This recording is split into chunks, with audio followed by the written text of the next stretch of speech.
So hi everybody, my name's Sarah Turner and I'm a Business Development Manager at the City Guilds Group. So I'm starting to get a lot of inquiries from customers about our EPA process, starting with applying for EPA approval right through to certification. So I thought I'd record this webinar to talk you through our 10-step guide to EPA. Now the 10-step guide is a document that's already available on the City Guilds and the ILM websites.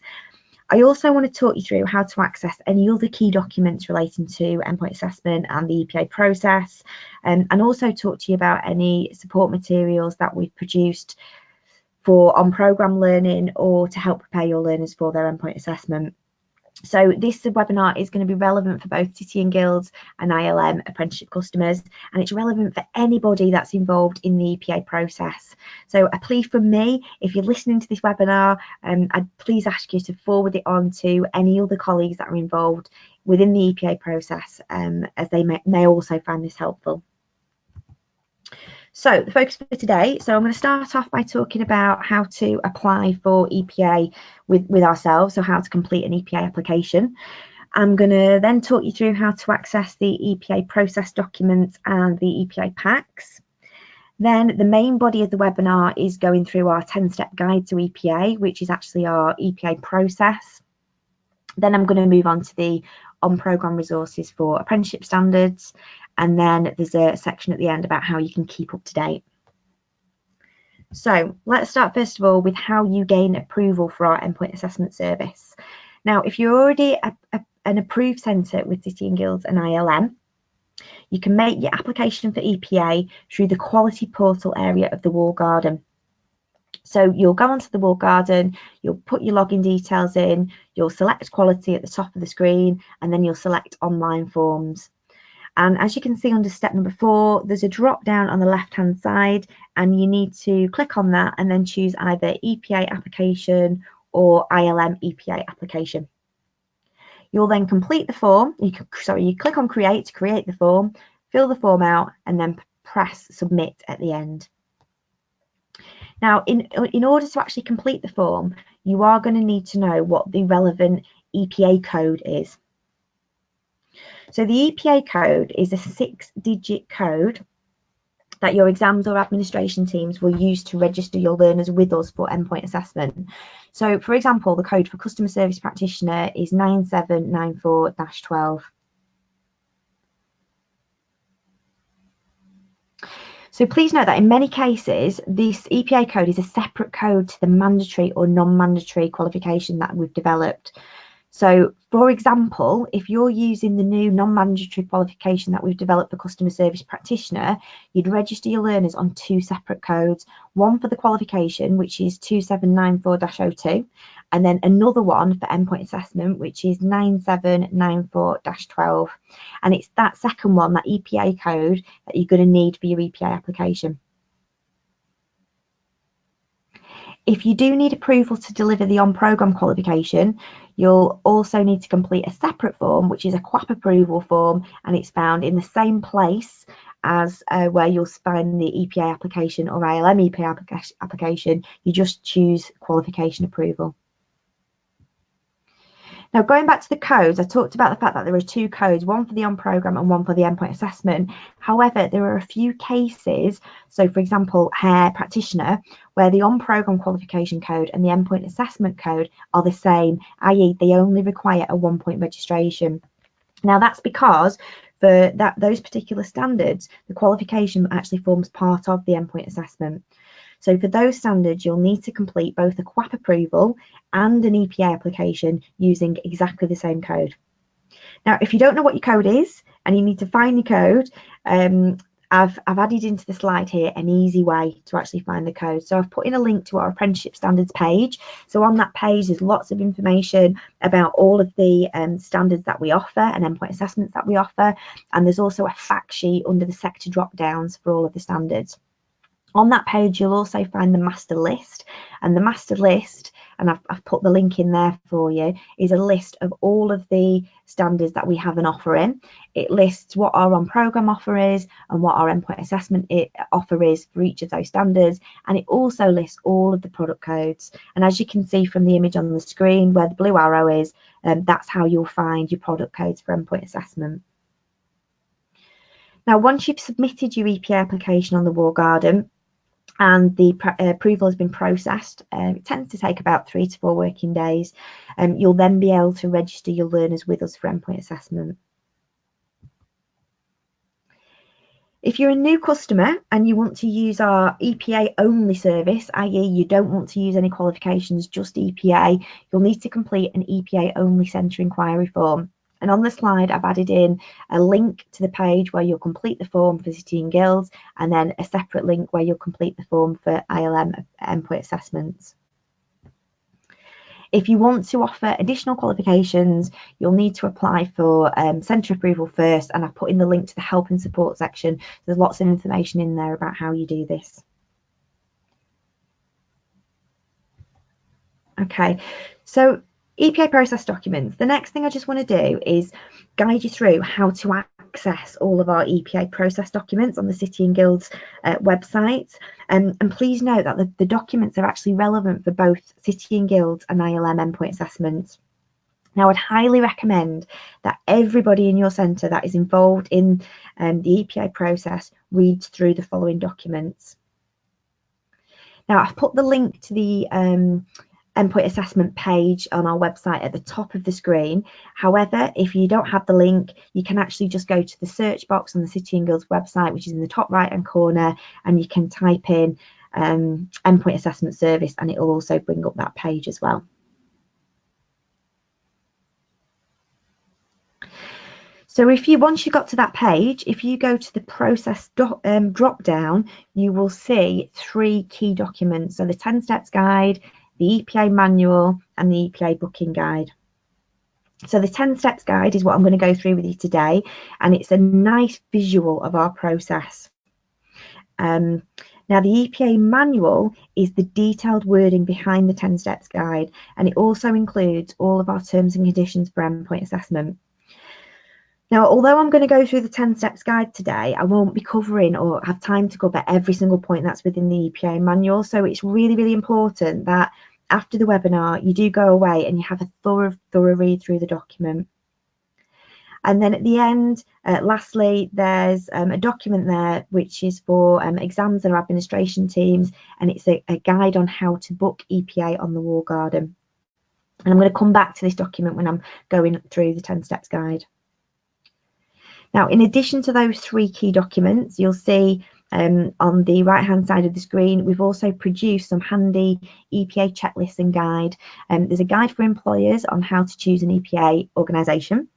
There's an EPA checklist for training providers, one for employers, and one for apprentices as well. And if you click on the link where I've put the blue arrow, you can actually complete your details, and we'll email all of those guides to you. So EPA packs. So we've produced an EPA pack for all of our endpoint assessments. So it's a little bit like the equivalent of a qualification handbook. So it gives you all of the detailed information about what's involved at endpoint assessment. It includes information about the occupation standard, resource requirements, timelines, what the different tasks are for endpoint assessment, and also gives you detailed guidance on the grading as well. So it's a really, really important document, and something that I would recommend going through with a fine-tooth comb, and of course sharing with your apprentice at the very, very start of their programme, so they know what is expected of them when it comes to EPA. All EPA packs for City and Guilds are found on the City and Guilds website.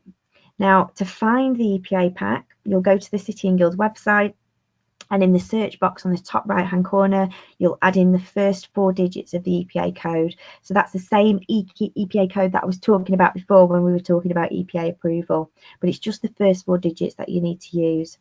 So for example, customer service practitioner, you'll just use the 9794 code.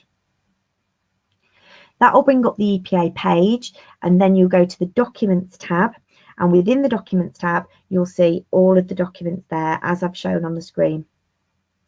So I've put an example here of what you'll see if you're looking at the customer service practitioner page, the 9794.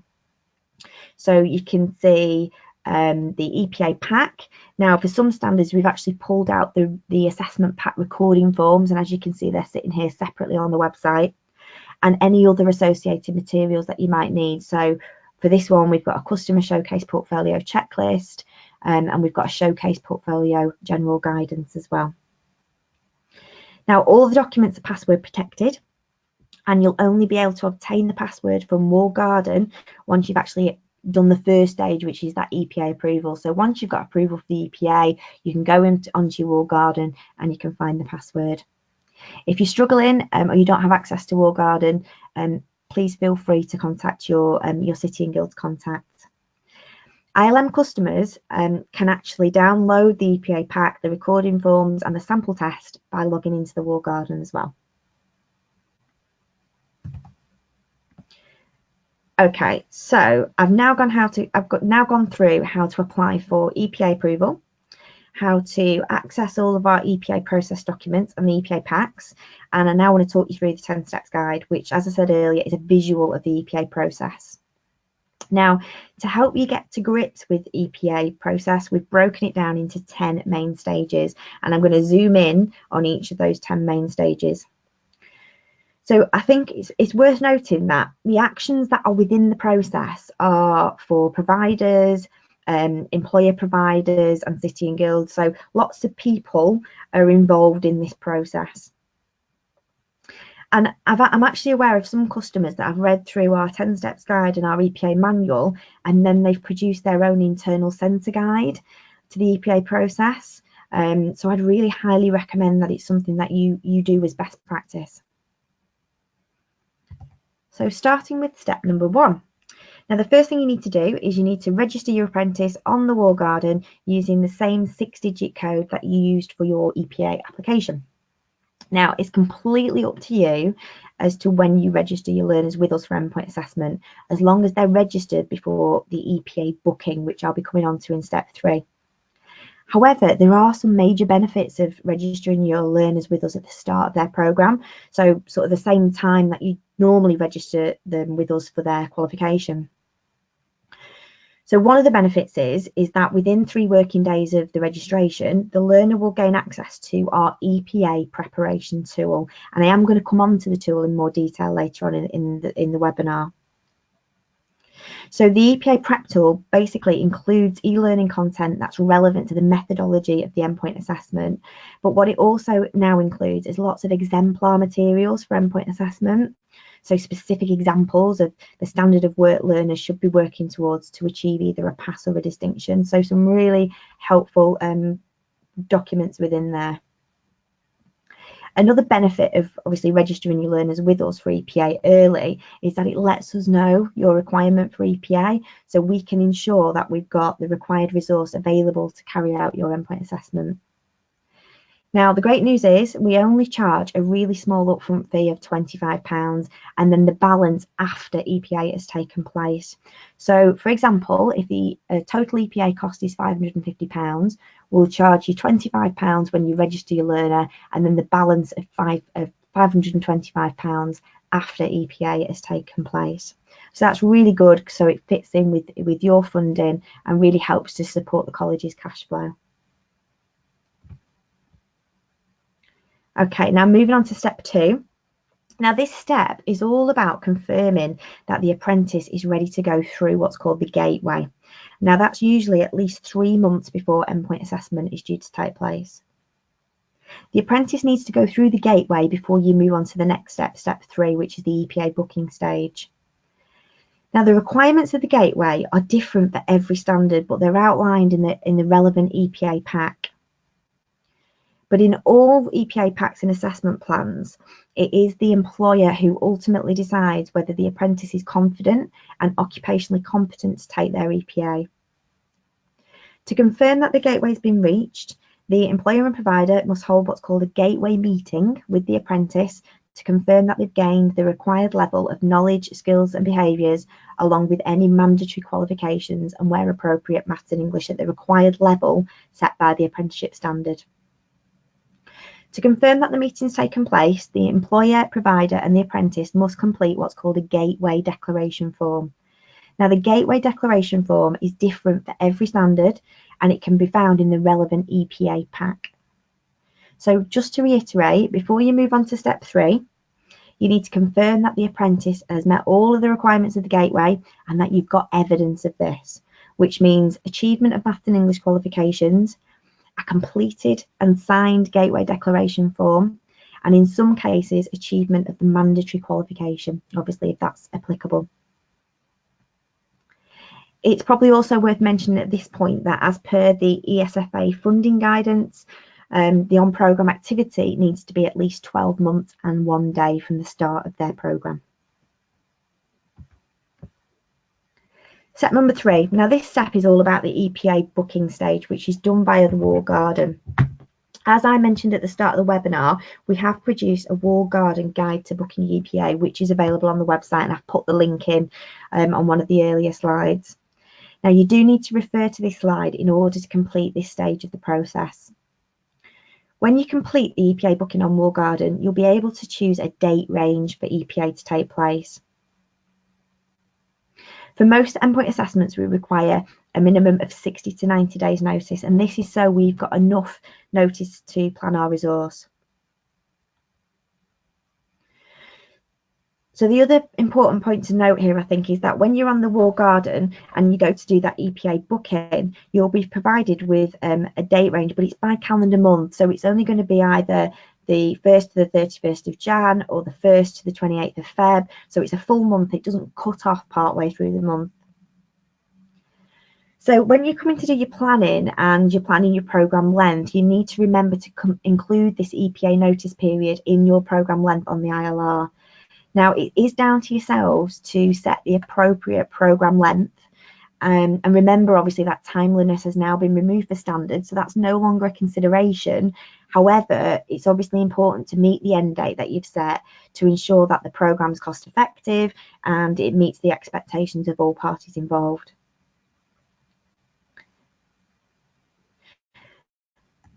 Once the EPA booking has been submitted by the walled garden, a member of our EPA team will email you within 2 working days with a data capture form, which we'll need completing. Now, it's the individual who places the order in walled garden that will receive that email and that data capture form. So if that's not going to be the person who's responsible for confirming the EPA arrangements, then they must pass that initial email from the EPA team onto the correct person.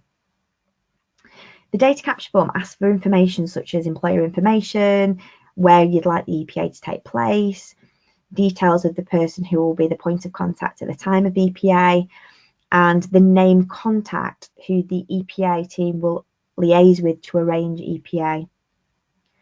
Now, it's really important that you record the name contact correctly. The forms are automatically going to be pre-populated to have the name of the person that actually made the booking. So if this is not the person that we need to liaise with for EPA, you need to change that within the data capture form before you send it back to us.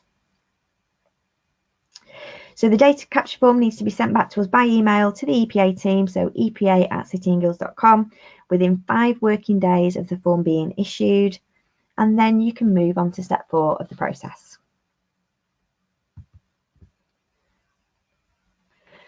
Once we've received all of the information that you've provided in the data capture form, we'll then send the named contact, so that contact that you recorded on the data capture form, an email with instructions on how to access the EPA portal. The EPA portal is a platform that you'll use to provide us with any required gateway or assessment evidence. So it's how you upload all of that gateway and assessment evidence to us.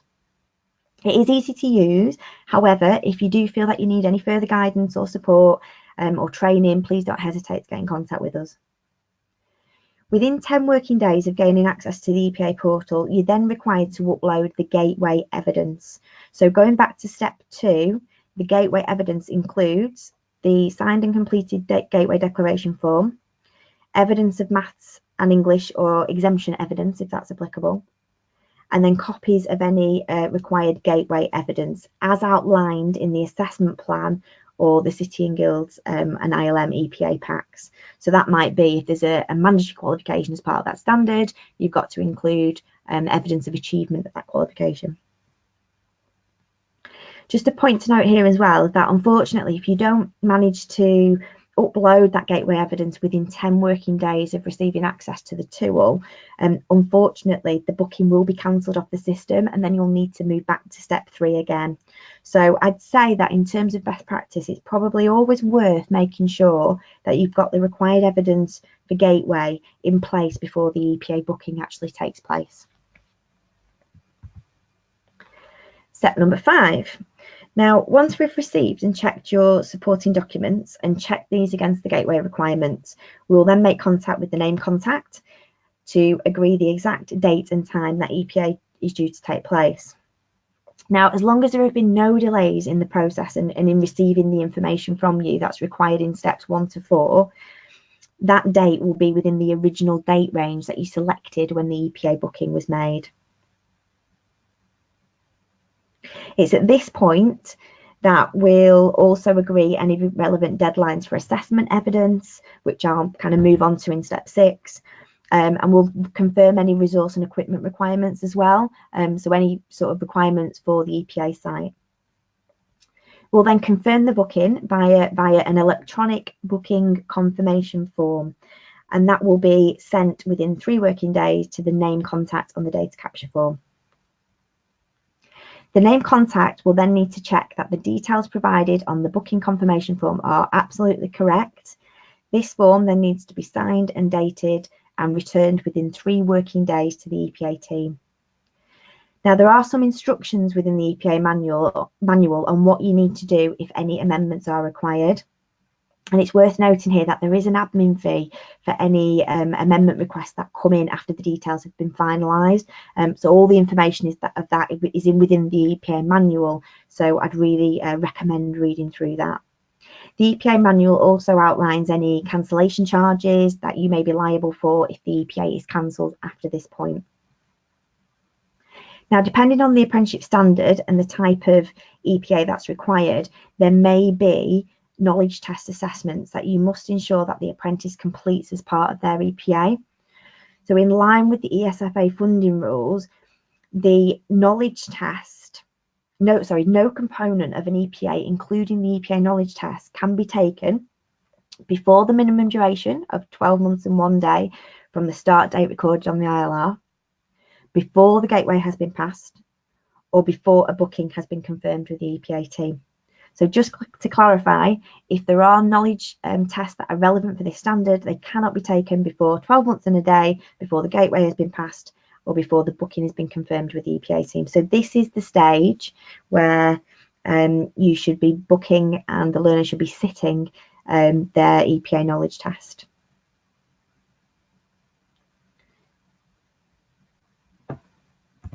Step number 6. Where applicable, the named contact must submit any required assessment evidence via the EPA portal at least 10 working days before EPA is due to take place. Now, the relevant EPA pack will indicate what assessment evidence is required, and I would strongly recommend that it's only the strongest evidence that is selected to demonstrate how the apprentice has met the criteria. Another top tip is please don't forget to upload the recording form. Now, the recording form is a mandatory document and must be submitted as part of the assessment evidence. The recording form can be found on the relevant EPA page on the City and Guilds website next to the EPA pack, or for ILM customers, it's a document that sits within the EPA pack. I kind of covered this when I talked about how to access the EPA pack. So all the information is on that slide. Step number 7, once we've received and checked any supporting evidence, we're then going to contact you we're then going to remove your access to the EPA portal. So we'll check your supporting evidence, we'll remove your access to the EPA portal, and this then preserves your submission for assessment, and we can send it on to our independent endpoint assessors. Step number 8, now this is where the independent endpoint assessor will carry out the EPA event. Now, there's lots of information in the EPA manual about the responsibility of the IEPA on the day. So I'd really recommend reading through this information to ensure that you're aware of any requirements such as sort of health and safety or any access arrangements or checking the apprentice's photographic ID, because that's something that needs to be done on the day. There's also some examples in the manual of where the EPA may need to be cancelled on the day because the relevant information is not at hand. So I definitely recommend reading that through. Step number 9. So following submission of all the EPA components, the independent endpoint assessor will upload all completed assessment documentation and feedback reports to City Guilds or ILM for internal quality assurance to take place. Now, we aim for it to take a time period of approximately 20 working days from submission of the assessment documentation to the final grades. LEPAs. Now, a LEPA stands for, another acronym, is a Lead Independent Endpoint Assessor. So a LEPA will internally quality assure the endpoint assessor's assessment decision to ensure that it's valid and consistent before results are uploaded to the wall garden to provide the final EPA grades for the apprentice. Now, where the apprentice has successfully completed all components of the EPA, will then issue a City and Guilds or an ILM statement of achievement. We send that to yourselves and then you'll pass that on to your apprentice. You then need to record the outcome and the date of the final component of the EPA in the ILR and submit this to the ESFA. If the apprentice fails, we will provide the named contact with formal notification and feedback on the areas that the apprentice has failed. You then need to go back to step 3 and book the learner in for a resit. Now, resits will be prioritised, however, the exact timescale for a resit does depend on the standard and how much additional learning that apprentice requires. For many endpoint assessments, you only actually need to rebook the element that the learner has failed. So, for example, with customer service practitioner, they may need to resit the practical observation, or it might be the professional discussion, or it might be the showcase portfolio. However, for other standards, such as the digital standards, where the endpoint assessment is holistic, the learner will need to resit the whole thing again. Now, information about the different resit elements and the codes for each endpoint assessment can be found on the wall garden using the EPA code. Step 10 is the final step in the process. So we claim the apprenticeship certificate from the IFA on your behalf. The IFA will then send the certificate directly to the employer. And that's it. So we've now gone through all of the 10 steps of our endpoint assessment process. And I think one thing I would say is, I know there's lots of kind of new words and lots of new names for things, but within the EPA manual, there is a glossary at the back of the manual which lists the names of all the different documents and what they are. So that's kind of worth looking through. I'd also just reiterate what I said earlier on in the webinar, that many customers have actually looked at our documents, taken our documents and then created their own internal process based on our process. So I'd really recommend that sort of happens, or someone within your centre takes charge of doing that, because it helps to make sure everybody within the centre is completely clear on their part of the process and what they need to do to ensure that obviously the process runs as smoothly and as efficiently as it possibly can. So next, I just want to talk a little bit about our on-programme tools and resources. So we have developed a variety of resources to support on-programme learning. For City and Guilds apprenticeships, these on-programme support resources are accessed via our SmartScreen platform. Now, most people think that SmartScreen is just tutor resources, and historically that's what it was. So tutor resources such as sort of schemes of work, lesson plans, PowerPoint, etc. But we've actually got now many different types of resources that are accessed via SmartScreen. So what I want to just do is talk to you about the different types of resources that are available. Now, for the standards, it depends on the standard as to what we've developed. For some standards, we've developed all of these things. For other standards, we may have just developed 1 or 2 or 3 of these things. So if you'd like any further information for the specific standard that you're looking at, you can contact the digital sales team, and their details are going to be on the next slide. Okay, so all of our SmartScreen resources are paid for, apart from the EPA preparation tool. Now, I mentioned this right at the start of the webinar when I was talking about step 1, registration. When you register your learners with us for endpoint assessment, they will get access to the EPA preparation tool.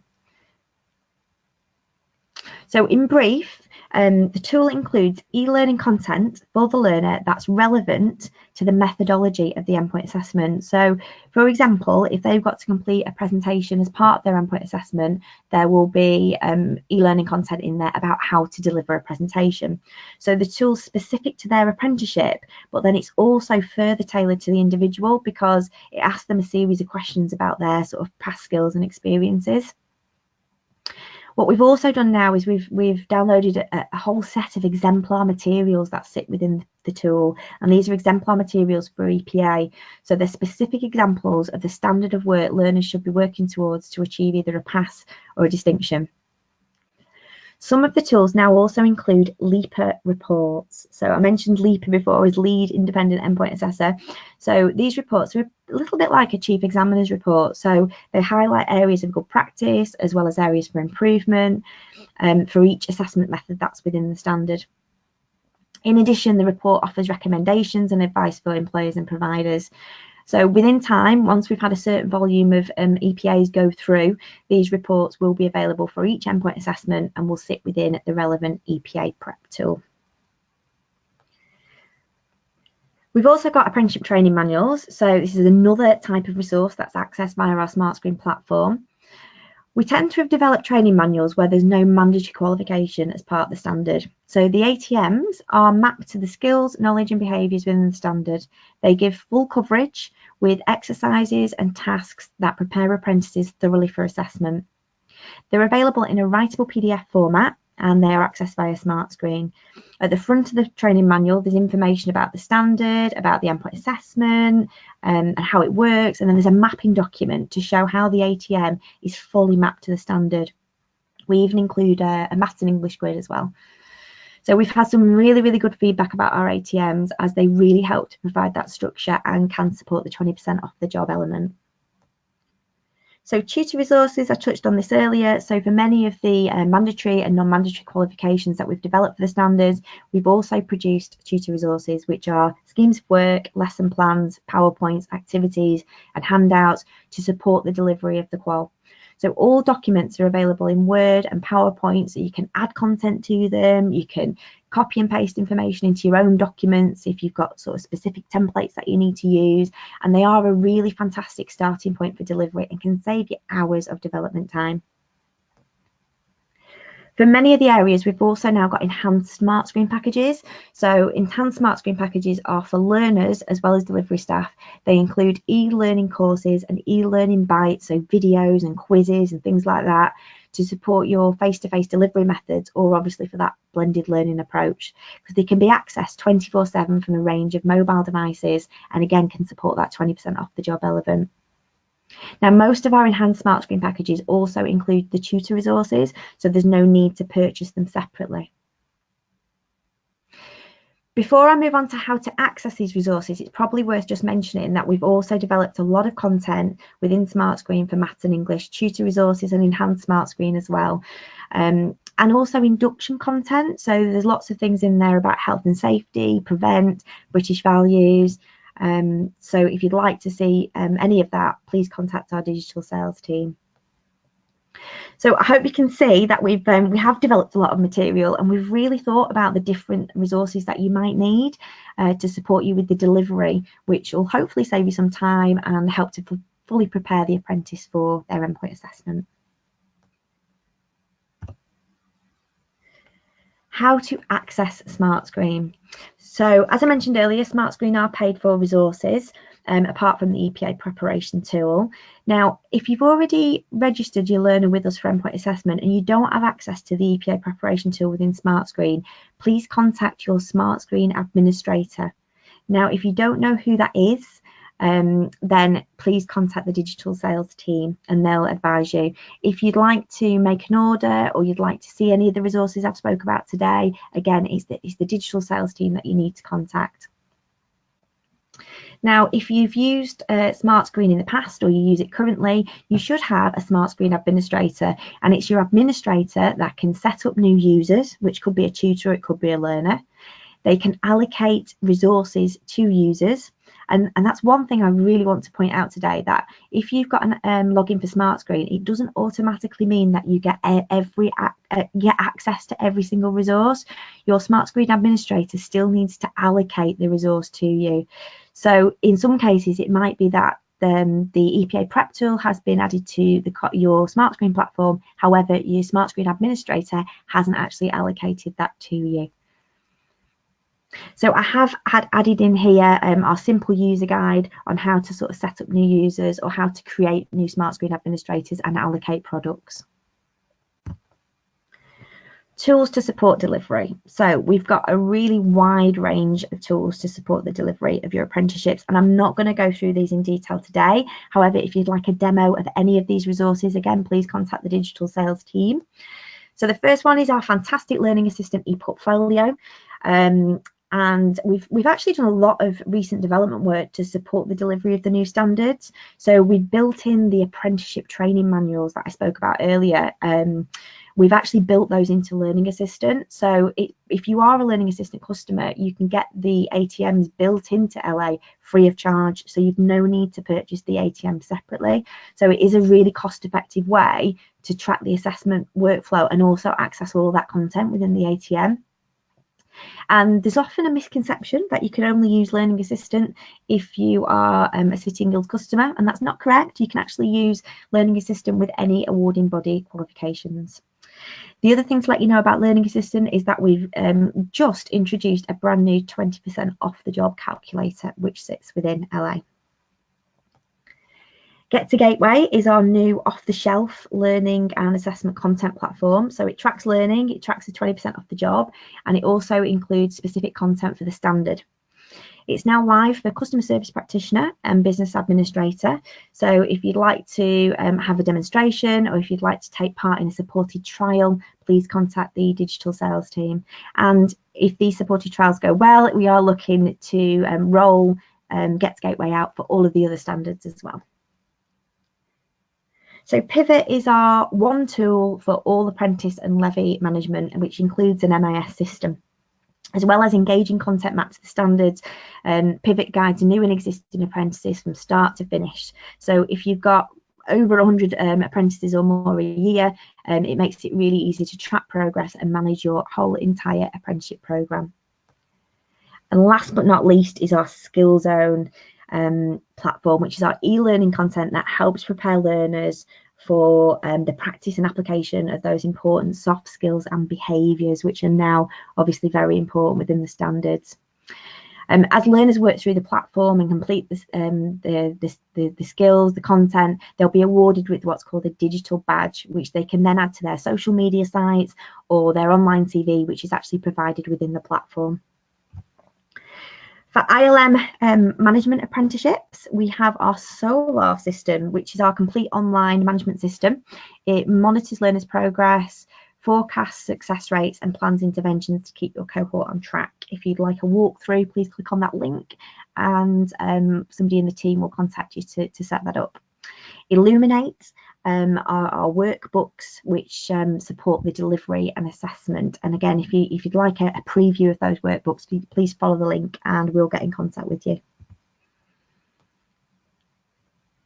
So keeping up to date, if you go to the City Guilds website, you can sign up for email updates, or if you've already signed up but you want to update your preferences, please follow the link that I've provided there. It's also worth noting that we've got a series of apprenticeship webinars and events taking place across the country. If you follow the link there, there'll be a link within that page to Eventbrite, which is where we actually advertise all of our events. So we've got lots of sector-specific events if you want to get into and get some sort of detailed support on the standard that you're delivering. And also within that page, you'll find some past recorded webinars, which are really, really helpful. So whenever we do a webinar, we record it, we put it on the website along with the slides. So there's lots of really helpful information in there as well. So I think that was everything I wanted to cover today. I hope you found it useful. And if you have any further questions, please don't hesitate to contact myself. I've put my email address there, or please contact my colleague, Jasmine Green. So good luck and best wishes. And if there's anything else we can support you with at all, please don't hesitate to get in contact. Thank you.